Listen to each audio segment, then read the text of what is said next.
But we're here today to announce I'm here today to announce a show that's taking place in Liverpool on the 11th of December, which is my 30th anniversary show, featuring on that night seven of my fighters will be seven fighters I promote, I should say, will be involved in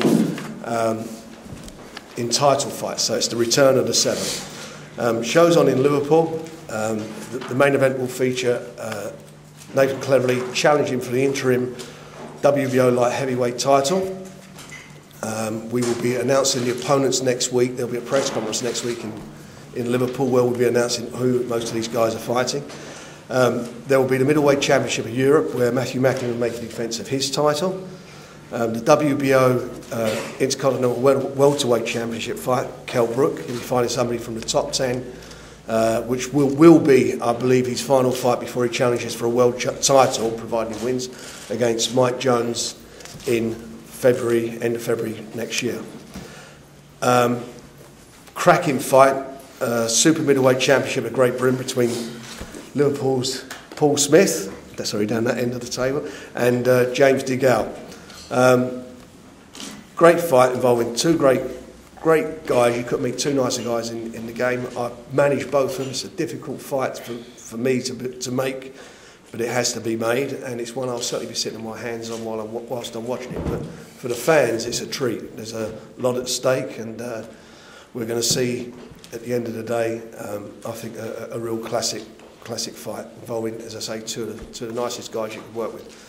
Light heavyweight championship of the Commonwealth, Tony Bellew, he'll be defending his title.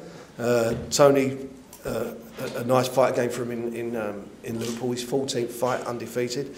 Then we've got Frankie Gavin attempting to break into the top 10 of the WBO. He'll be challenging for the vacant WBO Intercontinental Light Welterweight Championship against Dean Harrison. So it's a step up for him, good fight for him, and if he wins that, I would expect him to be fighting for a British title very early next year.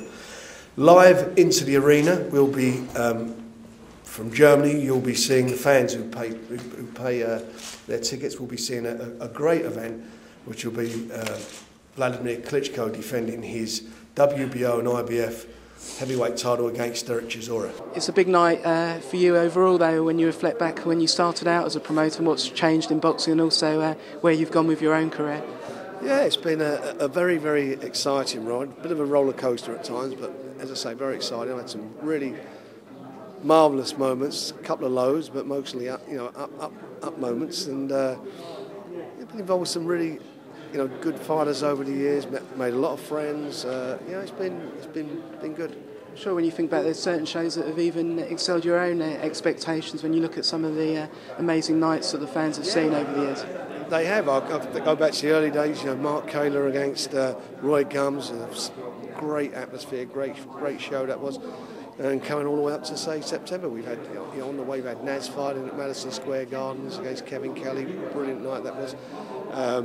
Joe Kawasaki beating Kessler, beating Jeff Lacey. Ricky Hatton beating Costa Tszyu. Some of the big nights in British boxing.